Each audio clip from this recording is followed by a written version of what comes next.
Jarinya tangan itu ada 11. Sini 5, sini 6. Ada satu lagi di sini.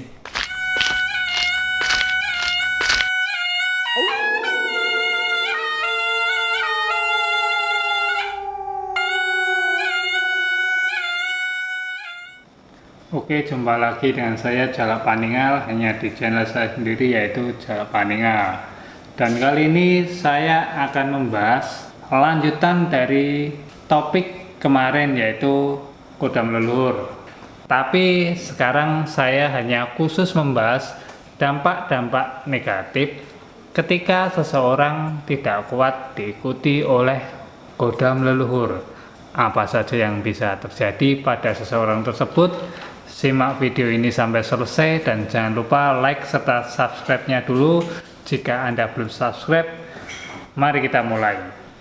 Ya, sebelum kita mulai dampak-dampak negatifnya, akan saya sedikit jelaskan apa itu kodam leluhur secara singkat lagi. Kodam leluhur itu adalah makhluk gaib atau kodam atau perewangan dari para leluhur yang sudah meninggal dahulu, lalu itu tadi menurun kepada anak cucunya yang dipilih.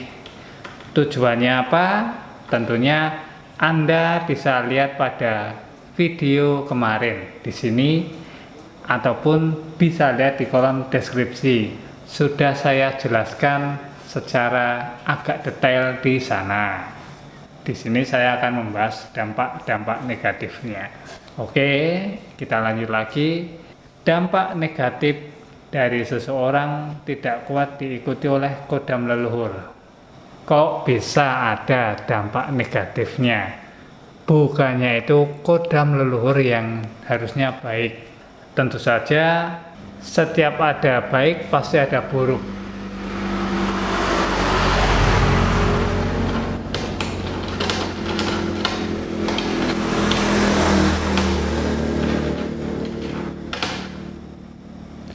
Setiap ada positif, pasti ada negatifnya.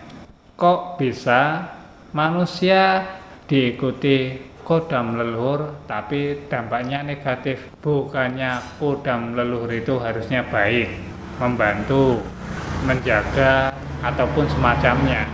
Tentu saja ada dampak negatifnya. Selanjutnya adalah siapa-siapa sajakah yang bisa memiliki dampak negatif dari tidak kuat diikuti oleh kodam leluhur itu, yaitu orangnya punya fisik yang kurang baik atau lemah, ataupun dia punya penyakit bawaan. Yang nomor 2 itu adalah karena lingkungannya, keluarganya tidak bisa menerima kelebihan-kelebihan dari adanya kodam leluhur kepada manusia tadi.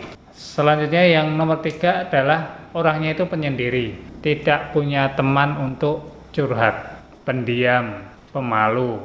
Itulah nanti bisa jadi celah hal-hal buruk dari kodam leluhur pada seseorang. 3 itu yang paling pokok. Kita lanjutkan Maka kita lanjutkan lagi pada 7 dampak negatif ketika seseorang tidak kuat diikuti oleh kodam leluhur. Yaitu yang nomor 1 adalah orangnya itu biasanya emosinya tidak stabil. Kadang marah, kadang sedih, kadang-kadang emosinya bisa berubah tanpa bisa dikendalikan. Juga pemikirannya, gaya ngomongnya itu berubah jadi kayak orang tua banget. Tapi dia tidak sadar apa yang telah terjadi kepadanya. Selanjutnya yang nomor 3 adalah orangnya itu ekonominya, kehidupannya itu tidak stabil.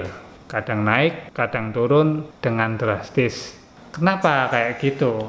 Karena manusianya kalah oleh daya energi si kodam leluhur. Itu bisa saja terjadi pada orang-orang dengan kodam leluhur yang terlalu keras, terlalu aktif, ataupun sifatnya kebetulan kurang baik kodamnya tadi. Yang nomor 4 itu lumayan menyeramkan, yaitu manusianya bisa sering kerasukan dari kodam leluhur tadi. Tujuannya apa? Tujuannya untuk eksistensi agar diakui.